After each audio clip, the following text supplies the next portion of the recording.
So I'm very excited to introduce our speaker this afternoon, Katie Riffle. What can VIR do for you? So Katie is a nurse practitioner in Chapel Hill here at UNC. She graduated with honors in 2015 from Pace University in New York. Katie has more than 7 years of diverse experience, especially as a nurse practitioner.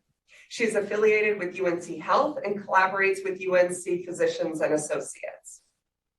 Katie has a diverse job profile within the Vascular Interventional Radiology department, including inpatient consults, pre and post procedural care, and performing procedures in the outpatient clinic. Katie's experience includes a pediatric intensive care unit and an adolescent unit with patients with chronic diseases that evolve in adulthood, rehab for adults, an infusion center with PICC line placement, and pediatric oncology with patients of all ages in an urgent care setting. So Katie, thank you for joining us this afternoon. So outside of your professional bio, anything unique, personal, hobby you'd like to share with our audience? I really enjoy kind of staying fit or healthy. So I like doing CrossFit, and actually through our department, we try to do monthly challenges. So I kind of head up doing that as well. Oh, that's fun. Do you win them? Sometimes I exclude myself, but it's pretty fun. Yeah. So poll everywhere, here is a practice question. Vascular interventional radiology is the use of imaging to guide minimally invasive vascular procedures, true or false? And I'll circle back to this after the next slide. So our disclosures, this activity has been planned and implemented under the sole supervision of the course director, Dr. William Wood, in association with the UNC Office of Continuing Professional Development. The course director and CPD staff have no relevant financial relationships with ineligible companies as defined by the AACCME. The University of North Carolina at Chapel Hill is accredited with distinction as a provider of nursing continuing professional development by the American Nurses Credentialing Center's Commission on Accreditation. A potential conflict of interest occurs when an individual has an opportunity to affect educational content about healthcare products or services of a commercial interest with which he or she has a financial relationship. The speakers and planners of this learning activity have not disclosed any relevant financial relationships with any commercial interest pertaining to this activity. So our poll everywhere question, Katie, how'd they do with our sample question? Looks pretty good. Great job, everyone. So I will now turn it over to Katie to share her expertise. Hi, everybody. Thanks so much for having me. I'm really excited just to talk about interventional radiology. A lot of people don't know all the pretty cool things that we're able to do. So what can VIR do for you? This is going to be a quick glimpse into what procedures we do in vascular interventional radiology. And although we do call ourselves VIR, we do much more than just vascular procedures. The reasons behind our clinical decisions and how to manage patients after. Ways to troubleshoot our CVADs, our central lines, drains, and feeding tubes. I have no disclosures. And our objectives are kind of listed here below. So list what interventions we perform in IR versus the other service lines, specifically for our hospital here. Identify problems with your drain, CVADs, and feeding tubes and the ways to manage them. And identify types of vascular access to choose for their patients based off of the specific indications.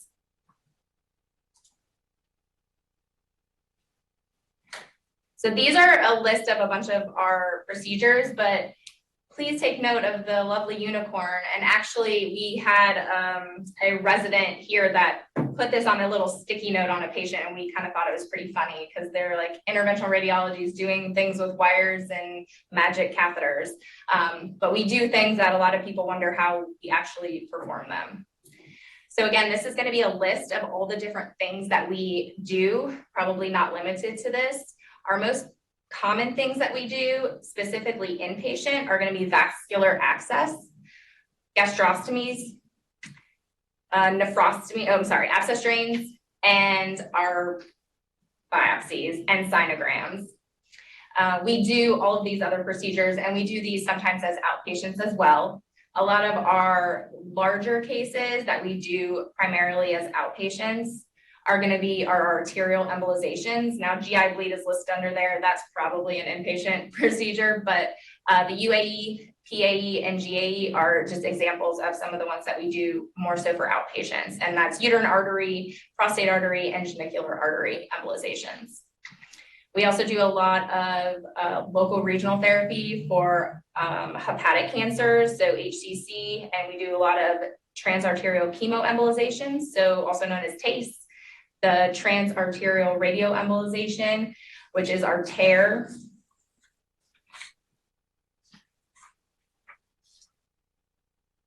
And then TIPS and BRTOs, and those are going to be different things that we do for portosystemic shunts. Okay, and these are kind of goals that we are trying to do in interventional radiology. We have really transformed from kind of a procedural service to a consult-based service as well, because we think a lot before we do procedures, and we want to give insight on what's best for patients. So our goal is really to complete procedures safely and in a timely fashion, which I'm sure everyone wants us to do the same thing to help facilitate the best care for the patient. We do a lot of training for residents. We're a part of the diagnostic radiology program, and then we have specific interventional radiology residents as well, which is a big part of our program here. So, and then communication with ordering providers, which is you guys, to ensure that the patients receive the best and the safest care, which really is the most important thing. We want to be safe and care for our patients as best we can. The next couple slides are just really for us in interventional radiology, so not overly important, but this is kind of the structure of how we run every day. We have 3 attendings who are on service every single day at the main campus, specifically for procedures. We have 3 APPs that rotate through all of the different entities of interventional radiology, along with our DR and VIR residents. On main campus, we do roughly 30 procedures a day, give or take, and we share a space with neurointerventional radiology and vascular surgery as well. And then at Hillsborough Hospital is all the same staff. We all go out to Hillsborough and also do procedures. And we have 2 rooms that we run, and we do anywhere from 5 to 12 procedures out there. So same providers. Honestly, it's really nice for patients to go out there. And then these are just to allow you to put some names with faces. Our chair, Dr. Coe, our division chief, Dr. Salazar, Dr. Burke has been around for a while, along with Dr. Bream. Dr. Kim is our pediatric specialized interventional radiologist.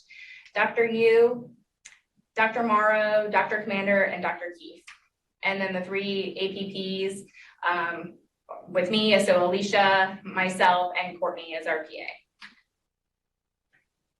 So we'll kind of jump into the things that we do. I feel like I could talk forever about central venous access. So we'll kind of start with the bulk of that. So non-tunneled catheters. My big thing too is I like to try to use the same verbiage. I find that people use a lot of slang, we'll say. A lot of people call these catheters temporary catheters. And, you know, we'll talk about tunneled and they say permanent. It confuses patients, it confuses ourselves. So saying a non-tunneled catheter is going to be a catheter that just goes directly into the vein. Most of the time, these are going to be, or pretty much all the time, they're going to be non-cuffed, which is also important. So you have your TLC or your triple lumen catheter. So this is used a ton in ICU patients because you're going to have 3 lumens that they can use for all the medications that people need. But we also use them a lot in the oncology population here, specifically for leukemia patients, newly diagnosed. They often stay in the hospital for several weeks.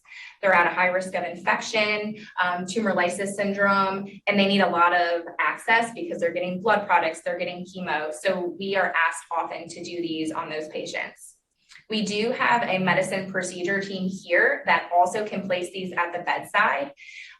We kind of do a favor and do them a lot for the oncology team because we take a lot of pride, specifically putting them very low to the clavicle so that it's more comfortable for the patient themselves for the month duration of their stay here. But these can be done at the bedside by the medicine procedure team. The next catheter is your non-tunnel hemodialysis catheter.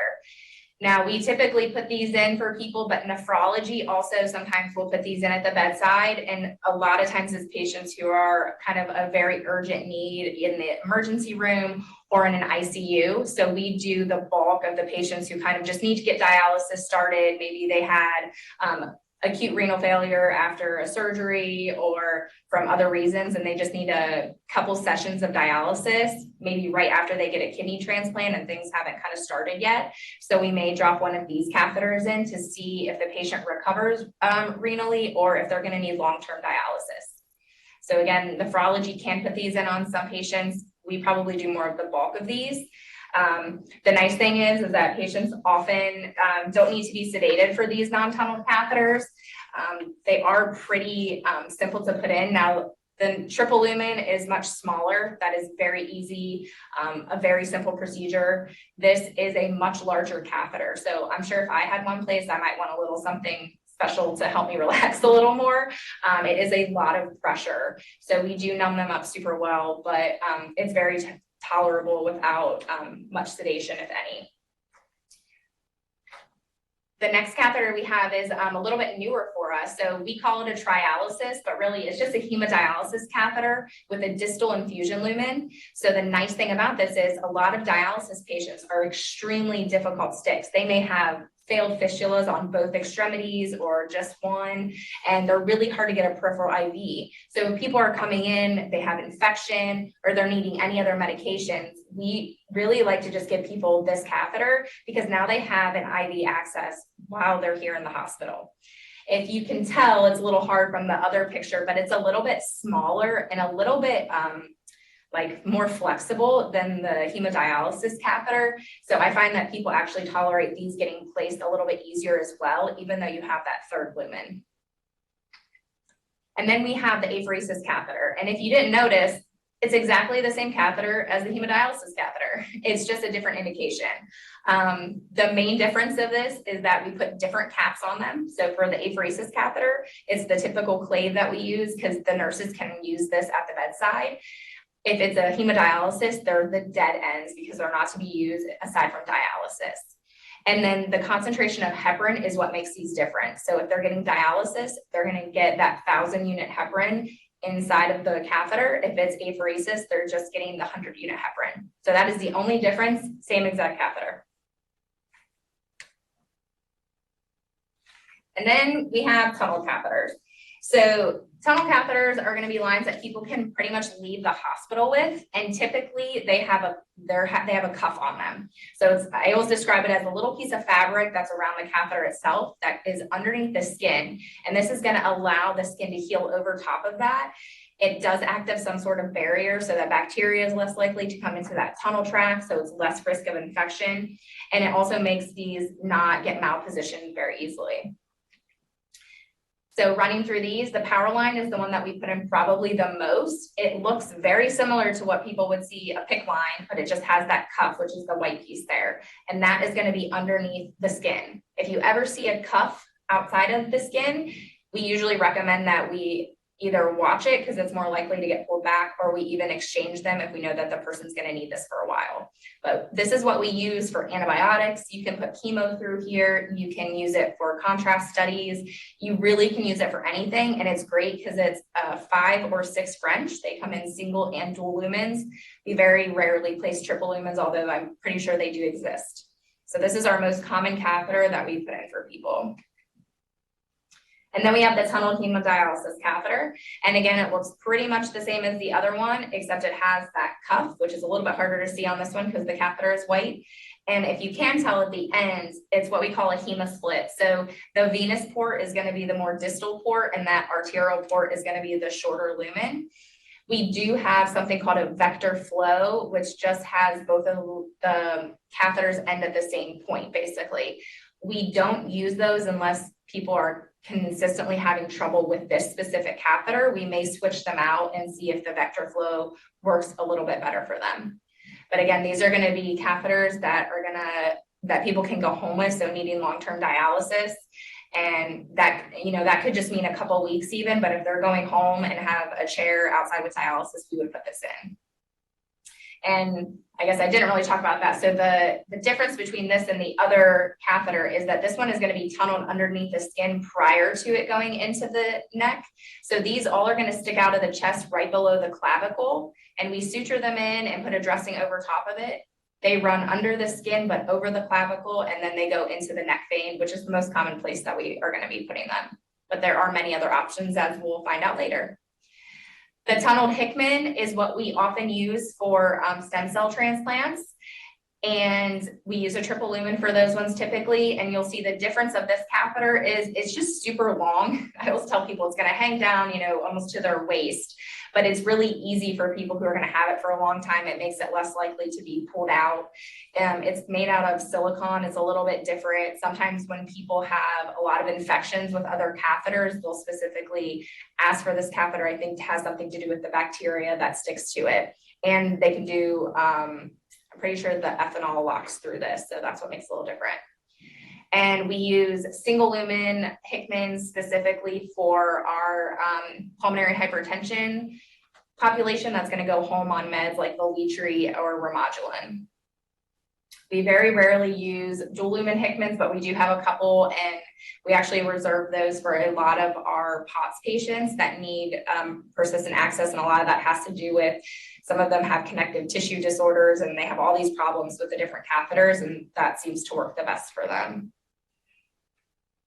And then we have ports. So ports are tunneled catheters, but they're also implanted underneath the skin. So that picture is not the prettiest. As you can see, we've used it so much, it has to be like taped down to show everybody, but you have that hub, and then the catheter again is going to go underneath the skin, over top of the clavicle, goes into the neck vein, sits in the big vessel outside the heart. And again, everything is underneath the skin, and we just use an access needle to poke through so that we can use that. The primary use is going to be chemotherapy for this. However, we do see patients who get ECT that we put these in, and then people of like chronic diseases. So people with sickle cell, Crohn's, sometimes cystic fibrosis, they may have these because they're using them enough that it's, we don't want to keep getting new access every time they get hospitalized. And I think most people are more familiar with what we put in now, that they're power injectable. They have those 3 prongs, so you can make sure you're accessing it appropriately. And you can check on x-ray to make sure it is the correct location. So it says CT on all the corners, so you can tell if it would be flipped or not if you had a problem. The next port is something that most people probably have not seen. It's really cool. It's called a power flow, and it's specifically used for apheresis. We used to have vortex ports, but we had a lot of complications with them. So one of our physicians started using these for apheresis patients. So for myasthenia gravis or sickle cell patients who are getting red cell exchanges, we will use these. Now it is a learning curve, because you say someone has a port and you're thinking that you're going to access them with that Huber needle. It's a 90-degree angle. This is totally different. You're going to use like an angiocath 14 or 16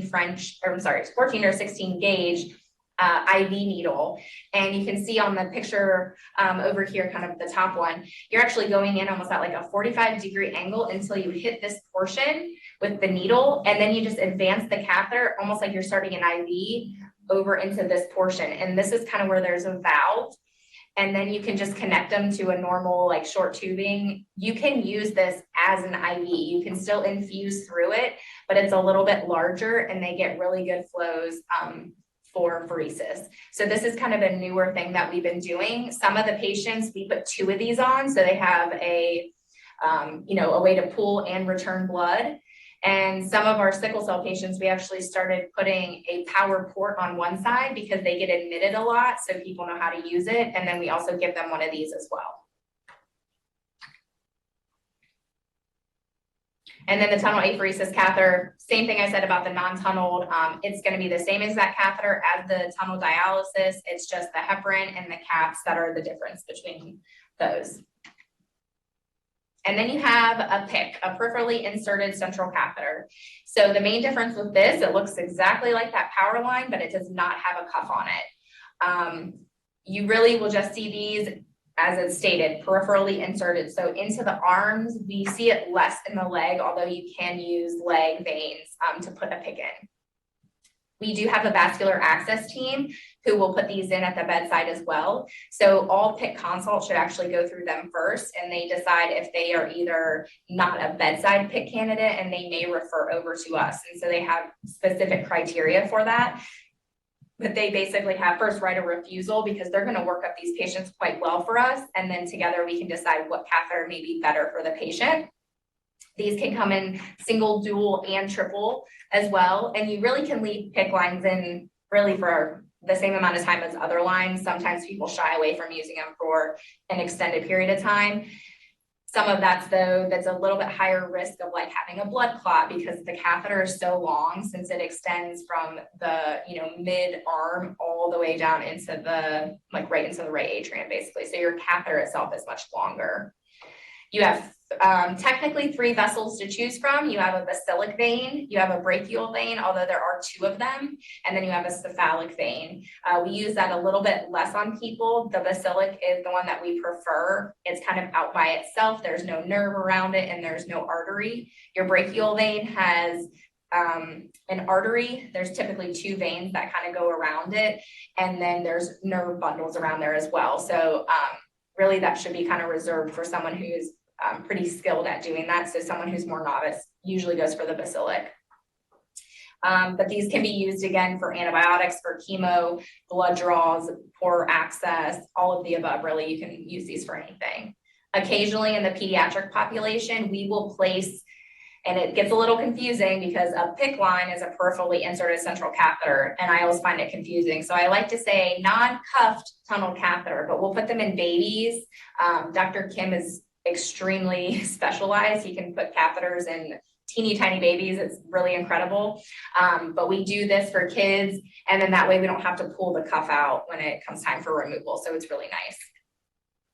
And then this is kind of what we see on ultrasound. So here's your basilic vein. You can see how big it is. Now, if it was live, I would try to compress it to make sure, number one, it's the vein and not the artery.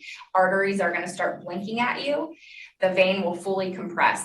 You also can have people who have, they've had a lot of scar tissue or just other disease, and you're not going to be able to compress their veins, and you usually don't stick that. This is the brachial, so this is the artery here. I kind of just know this because I took the picture, so I remember, and then the brachial veins there, and then the other one's over here. I don't see specifically a nerve bundle on this one, but so here, like your basilic is, you can tell how deep it is, and you can see how large it is, and then you can actually even tell. You can put the catheter size within that to see if the catheter is going to take up too much of that vessel and cause more complications. Big contraindications for PICC placements are going to be renal disease. So usually a GFR less than 40, we want to shy away from PICC lines. And that's really based off of the Kadoki guidelines, which is like fistula first. So we don't want to mess up any veins in the arm and leading into like your subclavian veins when someone's going to need a fistula or dialysis long-term. And also if they've had a mastectomy with multiple lymph nodes, typically more than 3, we try to shy away from that for the risk of lymphedema. However, I always say we talk with patients because sometimes patients are willing to take that risk. I had a lady who had a mastectomy 20 years ago, and she did not want anything in her chest, and she only needed antibiotics for about 2 weeks. So she, we had a really lengthy discussion, and she wanted to move forward with the PICC, and she ended up doing just fine with that. And this is just a picture of kind of all the different places we can put lines. Kind of incredible. Your PICCs, we have all those vessels to pick from. If you even go to the lower extremities, there are saphenous veins that you can, again, put PICC lines in. We do femoral access a lot of times. Sometimes that's like what you see for emergencies because it's really easy. It's a quick vessel to get into. We primarily like to use internal jugular veins. I feel like a lot of surgeons will put ports in subclavian veins. We actually try to shy away from that a little bit more, which again, we'll get into. But you have all these different options for people's vascular care. So this is also just to talk about, so it's best practice for obtaining blood cultures, but the main thing that I just really want to highlight is what we are looking for. So we're very picky, and people want catheters and people are ready to go home. But if they have pending blood cultures, we really want to wait about 48 hours to make sure that there is no bacteria or anything growing in their blood prior to putting those catheters in. And we have this, I say newer policy, it's been around for a little while, but we only require a test of cure for these bacteria right here. So if someone has MRSA bacteremia and they have positive cultures, we don't want to put a tunneled catheter in them. We're going to want to put a non-tunneled catheter in. So this is important if it's another, like E. coli is one, I believe, as long as they're on 48 hours of treatment with the appropriate antibiotic, you do not require blood cultures that are no growth. All right, so here's the next poll everywhere question. So Claire has short gut and requires long-term TPN for which she will still need a catheter to use at home. What lines would be most appropriate for the patient to have for discharge? If the noodles show up.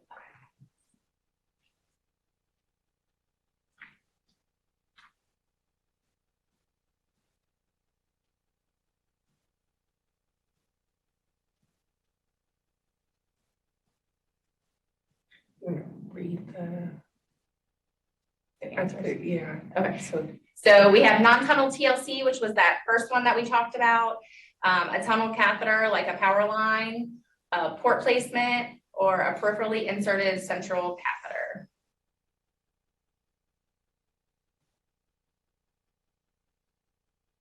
And then of course there's B and D and B and C and D.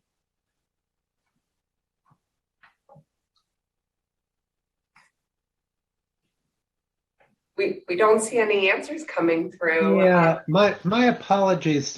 For some reason, there seems to be an issue with poll everywhere. If you'll allow us just a few seconds, we're going to see what the holdup is and see if we can get that working. Bear with us for just a moment, please. Maybe you could start. I think somebody typed something in that.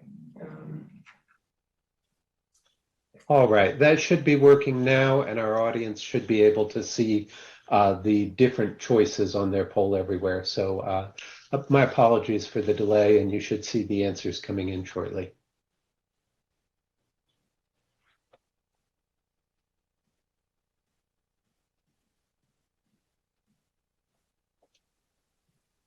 If you just want to talk to the person who answered in the chat. So I did see one of the chats came through as B, C, and D. I think that's the only one that I see. So I'm going to say the answer is B and D, and the reasons why. So for ports, we personally here specifically, I'm sure other places do it a little differently. We don't like to give people a port if they're going to need to be accessed for like continuously. So we usually have a rule of thumb that if they're accessed more than 2 times throughout the week and not more than 48 hours at a time, then they can have a port. So for our POTS patients that are going to need hydration and they get it twice a week, they get access, get their hydration, and then it comes out, that's fine. We find that they're at a higher risk of infection if they're continuously hooked up to stuff.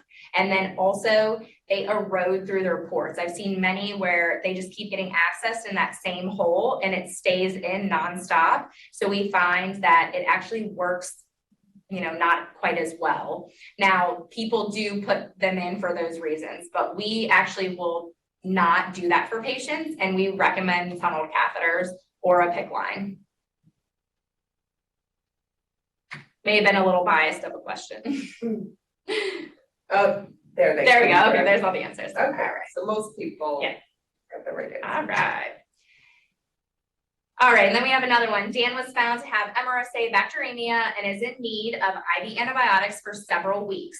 What access, I'm actually going to take out the CVAD. What access options are best for him at the time of positive blood cultures?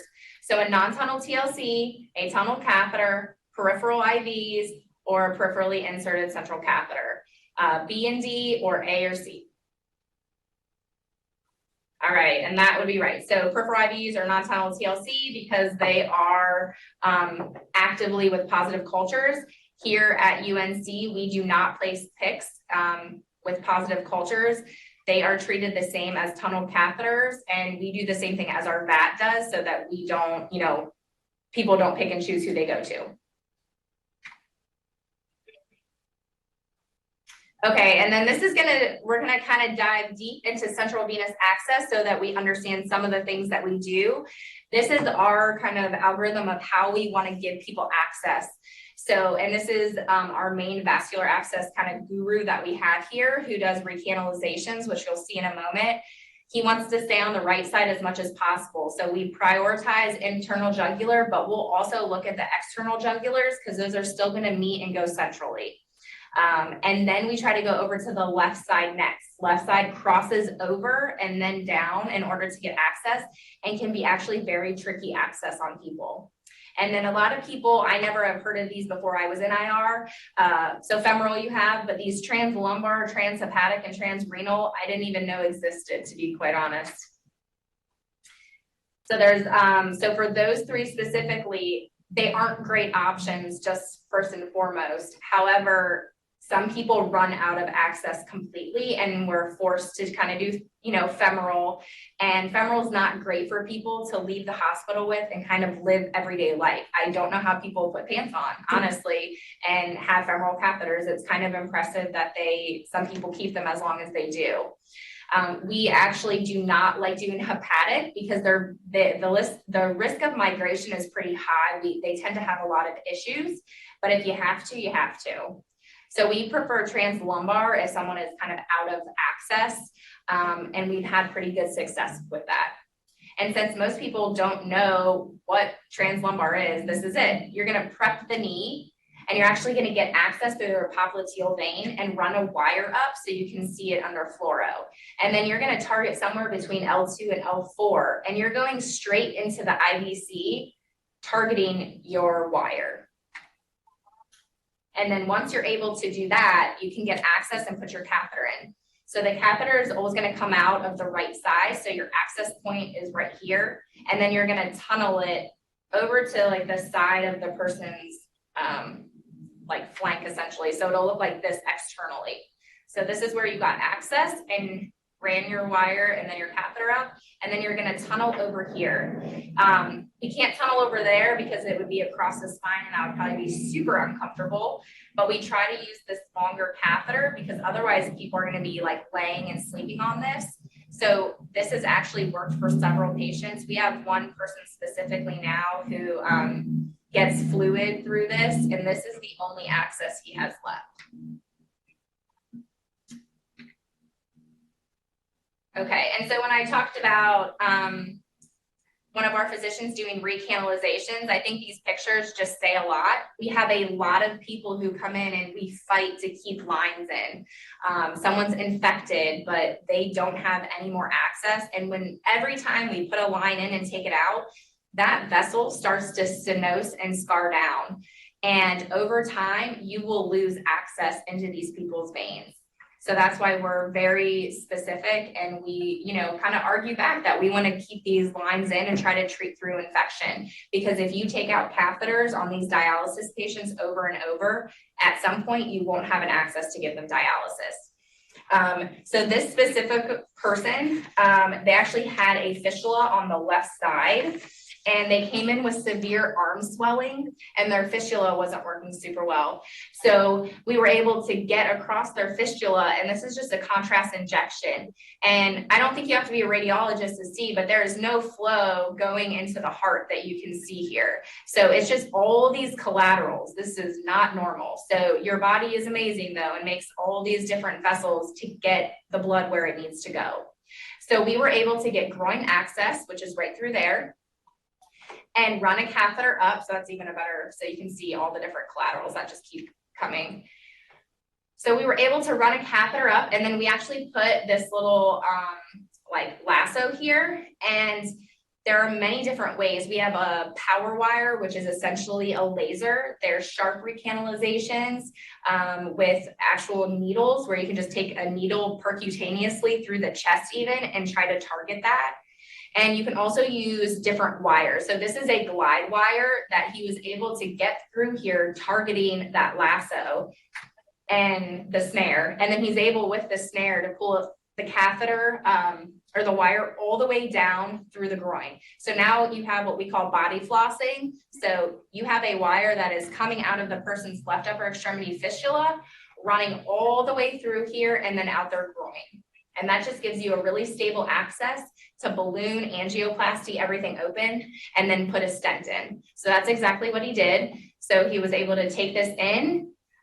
You can see the sheath here. So the wire and the catheters are going through there. He's pulling everything down and then leaving behind a stent. And now look at this beautiful flow. That is what it's supposed to look like. So it's pretty incredible though, what your body does, but it's not sustainable either for people to get like dialysis or anything through. So this is just one of his cases. All right. So other things about central venous catheters, we get a lot of questions about bleeding catheters, and we have CVAD liaisons within our hospital, and they're actually able to go to the bedside for a lot of these problems. The biggest thing that I see is that people often hold pressure at the exit site at the chest. You have to hold pressure at the venotomy site, which is where we enter the vein at. So if you ever see this, make sure you're holding pressure at the correct site. Even though it's bleeding out of the tunnel site, it's coming from the vein itself, usually. There are many different things that you can use. So if the person needs platelets, give them some platelets. I will say that our platelet threshold is quite low. It only has to be above 20 for any of our line placements, including ports. So they have to be quite low for this usually to be the main problem. Some people, we recommend DDAVP if we've tried everything else and it hasn't stopped. Some people are uremic, they need dialysis. We put a dialysis catheter in, they start bleeding, and we're like, please take them to dialysis. It usually helps them stop bleeding so much. You can try a purse string suture. You can put gel foam up in that track and also thrombin powder. And then this is just a quick little video just to demonstrate stat seal. This is one of the things the nurses can do this actually at the bedside. This will work. And this just shows something that we can use as an alternative. Andrew, can you play this? Okay, so this will demonstrate how you do the stat seal, and this can be placed at the bedside. It doesn't have to be done by IR, but it comes in a package like this, and this is just to show you where the catheter would exit this site from. And this would be done, you can actually drop this on your sterile field like you were changing a dressing. So it's gonna come with this little pouch here, and this is powder that looks exactly like sand. You have this little thing that you can put over top of this that marks that it is the stat seal. And then you have this little circle, and then this actually has adhesive here. So this is your insertion site. So what I usually do is I take this, and now this is the sticky side, and I usually put it here and then kind of have my catheter so it can still, you know, come out here, so you get to leave a little bit of space. And then you're gonna take this and you just dump all of the sand, and this is gonna work separately from the patient's like the clotting cascades. So even if they're missing something, this should work. And then you push this down and you're gonna hold it for 2 minutes. And you know, according to stat seal, it is very important that you hold it for the full 2 minutes. So let's say we held it for the full 2 minutes. And then you should just put this on your little sticky here, because this is gonna show them, like, number one, it looks a little bizarre because it looks sandy. And then you can put your dressing over top of the catheter like this. And this can stay on for a full 7 days. Because this is also has an antimicrobial agent with it. So, you know, the bio patches that we use are antimicrobial. So this is gonna help with both the bleeding and that doesn't come off all the way, so normally that does. It looks a little bit nicer. But so this will help with any bleeding, and then it will also help keeping everything nice and clean. So this can stay now for the full 7 days, and you don't have to change the dressing ahead of time, assuming that it continues to work for the bleeding. Okay, so stat seal is probably one of my most favorite things. I try to put it on even if someone's not bleeding, but they're dialysis, I might put it on anyways. But most importantly, it can stay on for 7 days. It kind of looks messy, but it's actually antimicrobial. So good to know.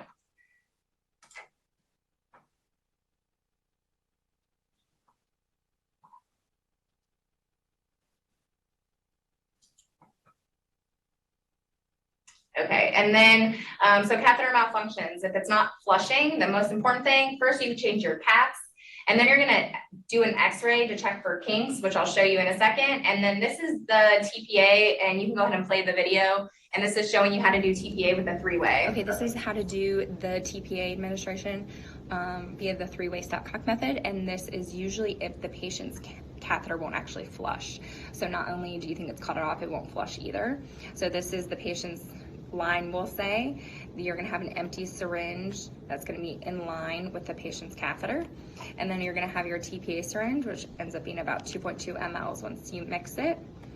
And that's gonna be on the top portion here. So you're gonna turn it off to the TPA. You're going to pull back to create a vacuum.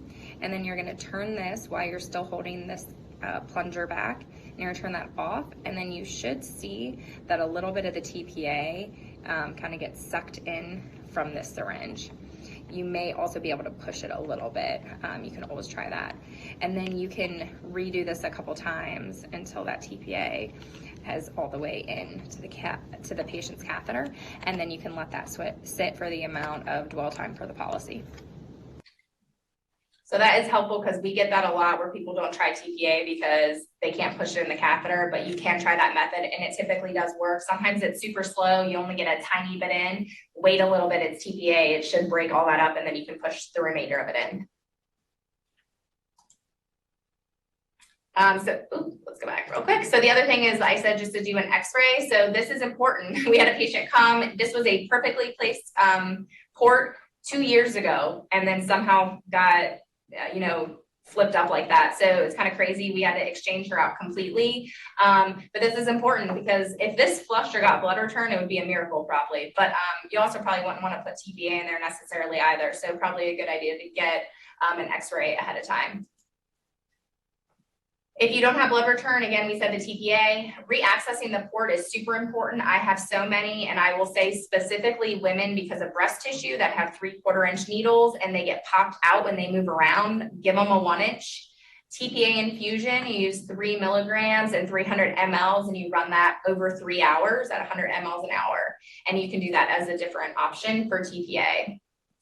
If it's leaking, a lot of times there's like a micro puncture. The catheter just needs exchange. Occasionally it can mean occlusion though, if it's coming out of the tunnel site, and you can try to fix that with TPA. So these are some really cool pictures of fibrin sheath. So this is a catheter that probably isn't placed the best, as you can see. The carinas here, we try to do 2 vertebral bodies below there. So it's pretty high. So we went in and injected, and this is crazy, but this is actually all fibrin sheath right here. So fibrin sheath is like a sleeve over top of the catheter, and it probably runs all the way up through here, just like when we remove them. But this is actually where the catheter ends. So even if we exchange this out without fixing this fibrin sheath, you will have the same problem because it's just putting the catheter back in the sleeve. And this is what it would look like on x-ray, kind of like a plot, but you can actually just visualize that whole fibrin sheath, which is kind of cool to see, not necessarily for the patients. This is a port that was put in and it was placed in soft tissue. It looks like, number one, it kind of got pulled up in here, and often like with breast tissue, they pull down the ports. So this got pushed back very far. They did an injection, and as you can see, it's really dark right here, but then the blood does flow. So it's kind of interesting. So this is what that catheter actually looked like. So there's your fibrin sheath. So the contrast went down through here, making it super dark, pooling in here, and then it was able to come back up and slide through. But you're never going to get blood return from that without probably exchanging it. So that is what we did for that patient. Oops, I might have hit the wrong one. All right, and then I'm just gonna, if you wanna play this video, Andrew, I'm just gonna talk you through. So when we remove tunnel catheters, we go to the bedside. I think people get very confused about that. We bring all of our supplies. Sometimes patients are very shocked, but we use a little bit of numbing medicine. We're gonna clean them off and create a nice sterile feel here. And then you can see we're just loosening up and cutting the suture, which sometimes those are a little tricky to find here. You can feel for the cuff and you can kind of see it. It's right up here underneath the skin, so you can feel that bulge. If it's been in less than 6 weeks, we usually try to just give it a tug and pull it out. If it's been in longer than that, or for some specific patient populations, we do have to numb them up and dissect out that. And it's like a fibrin sheath like you saw before. This one comes out pretty easily though. So you just pull out the catheter and then you're going to directly hold pressure here. So you can see that cuff came out. And then we just leave them with a nice dressing that stays on for a couple days, and that hole closes in the next few days. But we do these at the bedside, very rarely need sedation for really anybody. I think maybe one person I've seen us actually have to do something on. All right, so moving on to gastrostomy tubes. So most importantly, we do not put in pegs. That's an endoscopic procedure. Gets very confusing, but we just put in percutaneous gastrostomy tubes. We need an NG tube for our placement. So we often prep people with barium and get KUVs the morning of. And this is why we want to see this lovely picture of colon so that we don't hit colon during our procedure. So often the barium goes down the NG tube, which is why we want that for the procedure. We also insufflate the stomach with the NG tube. So here's a great picture. You get to see colon here. You get to see all this air-filled stomach, and that gives us a great target. So we actually try to get into this part of the stomach and are able to point towards the pylorus as well, in case that someone ever needs to move forward to a gastrojejunostomy tube. We have different devices that we use. So this is the MIC G tube that we put in. This is what everybody gets from the get-go. But over time, some people want to convert to something that's smaller and a little bit nicer, especially if they're a chronic patient. So we have MIC key G tubes. So they look like this. We have different brands. There's one called an AMT, but it's just a little button, and you're going to take an extension piece here. They come with different ones, and you attach it here, and they have little markings. I find that this is harder for people who are maybe older or have they have to be able to attach it and see what they're doing. So sometimes that can be hard for people. This is called like a mini one. It's so tiny, but we use this on some of our pediatric patients or people who are really thin. The benefits of using a Mickey button are, of course, it's not this long tube hanging out. It's less likely to get clogged, and you actually measure the stoma length. So this disc should always be flush against the patient's skin, and this balloon would be inflated. And in between that is your stoma length. But sometimes those discs whittle their way up, and we have leaking issues, and people call us all the time. But if you measure this specific to each patient, which we have different sizes, it should just be very snug against their skin, and they shouldn't have leaking, and it's less tube to get clogged. We also do gastrojejunostomy tubes. Usually it's if they're not tolerating gastric feeds, they have aspiration issues, gastroparesis, high residuals with gastric feeds, SMA syndrome. So this is a beautiful GJ tube. So you have the balloon within the stomach, and you still have a G portion. So you can give them meds through here, liquid only, please, if possible, so it doesn't clog. And then you have your jejunal limb, and this is going in distally, into the small bowel, so that you're not going to aspirate back. And you can also vent the G if you're going to feed them through the J if you're having like high residuals or if they have other issues going on. The downside of the GJ tubes are they can flip up into the stomach, and it causes, more issues. This is actually a weighted tip. So this is somebody who theirs flipped up multiple times. So we actually have a way to put a weighted tip on them, but sometimes they still do flip up. So that would be kind of the downside of the GJ tubes, are that they can have complications like that and get dislodged.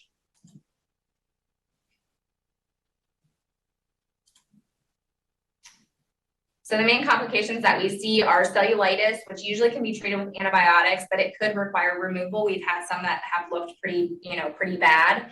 Clogged tubes, broken tubes, leaking around the site, or not tolerating feeds. So these are what some of our sites have looked like. And the one thing, so this is a disc that was kept migrating up, and it just was having gastric contents leak a ton and causing all this irritation of the skin. And you can see all the way out here. So we converted this person to a Mickey button, and then hers healed. But we asked our wound care nurses, and this is what they recommended, was Triad cream. I recommend it to all of our patients now whenever they have any sort of irritation, and it tends to work really well. You can get that over the counter anywhere. We also do drains where we treat accessible fluid collections with a percutaneous approach, and that could be for sampling or to relieve symptoms. We use ultrasound, CT, and fluoroscopy for this. We use wires, catheters, and needles to get into the collections. So we have to have a safe window, and this is what the drain looks like. It has this little suture that you pull to make the pigtail. Whenever we remove them, we cut here, it releases that pigtail, and it just gets removed out. All right, so here's the person with this pre-sacral collection. So you can see the collection that we're gonna be going for right there. So it's a little tricky. You can see there is definitely no anterior approach. That would be frightening. And posterior approach things can be a little rough because going through like all the muscles from the bottom can be really painful for people. But we were able to put this person prone and do this approach to get that drain in. This is a pelvic fluid collection, and very difficult to see a window. Look at all this stuff here. There's vessels everywhere. There's bone. We can do transrectal drains. I think this is actually super cool. We have a probe that goes there. And then alongside the probe is just going to be your needle that goes into the collection. You feed the wire, and then you're able just to put that catheter in. The downside of these are you cannot exchange them out. So kind of if they fall out, which does happen as well, but if there's still a fluid collection and it's clogged, there's nothing you can really do. But we can get to collections that we never could get to before. For sinograms, this is us checking the output of the drains and to see if the collection has resolved. We follow this algorithm to see if the drains are patent and if we can just remove them without even doing sinograms. So this is kind of what we follow by flushing and aspirating to see if the drain is patent. If you flush it without aspiration, it's usually clogged. If it leaks, it's either resolved or it could be clogged. So those are the things that we look for, and about less than 10 mLs daily of output. So this is just us repositioning drains into the more central part of the collection with a sinogram. This is a biliary drain. We got access into this. We often do this with general anesthesia because they're so painful. But we couldn't get centrally into the biliary tree. So you'll see we just shot contrast through there and maintain that access. And then we're able to get a wire across here. And we were able to feed a catheter all the way down there into the duodenum. So this is an internal-external drain where you have an external portion to the patient, but you're able to drain them internally, which is what you want them ultimately to be able to do. And you can cap this, and hopefully at some point either they can stent them or they are able to just drain on their own. This is a cholecystostomy tube, and what we do for this is we're looking to see if they have a patent cystic duct, which you can see right here flowing through. The only thing about these are you cannot remove them prior to 6 weeks because you do not want to create some sort of biloma. We go through the liver into the gallbladder typically. So if you were just to remove that without creating a tract, you're going to have bile leaking from your gallbladder probably into the liver and into your peritoneum. And here's just a neph tube with a pretty contrast image going down the ureters. And then this is a neph tube and then a double J stent here in the renal pelvis going all the way down into the bladder. Just kind of some cool pictures of stuff that we do. All right, your next question is Rick comes in for a drain assessment in IR. He had cholecystitis and is now status post cholecystostomy tube placement 4 weeks ago. His sinogram shows he has a patent cystic duct. What happens to the drain now? Do you remove it, exchange it, or keep the drain in place?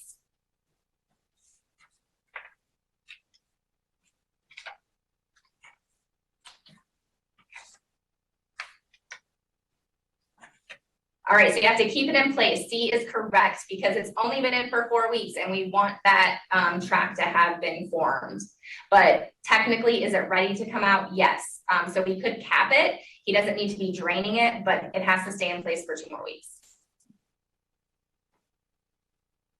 And you can get your poll everywhere questions ready. And after this, you can start submitting them. So any questions for Katie? Okay, and I think I skipped ahead a little bit. Okay, so these are some of the embolizations that, one of the slides is gone. Embolizations that we do. So this is for prostate artery embolizations. This is going to be for hematuria or for lower urinary tract symptoms. We usually have people fill this out. You know, if they have moderate symptoms, they get like an 8 or an 8 through 19 for points. And then this is something that we're going to do. We go and we embolize the prostatic arteries. This is just one side of it. So this is going to be the prostate over here that's highlighted, but we block off all that blood flow and we're going to shrink down the actual prostate itself over time. So often they do TURPs for these. That's going to be like your instant gratification. This takes time, but it works very well. It's less invasive, and we can do this when people are on anticoagulation. So a big patient population. This is going to be we actually do hemorrhoid embolization. So it's going to be your superior rectal arteries. There's 4 spots where we embolize. So this is people who have grade 2 or 3 hemorrhoids, a lot of bleeding, pain. So we actually go into the arteries, block off that flow to the vein, of course, because that's what your hemorrhoids are. And it's going to just lessen that blood flow and shrink down those hemorrhoids. So this is the patient's results. There you go. So they're embolized, and you can see that all of that is blocked off now, but you're not damaging anything. There are so many other collaterals, so it's totally safe. But this is a fairly new thing in the last couple of years that we've been doing more. So instead of banding, which is a pretty horrendous thing, I feel from people that patients say that. So this is a nice option for them. And then we do a lot of local regional therapy. So again, this is a patient with the HCC. They had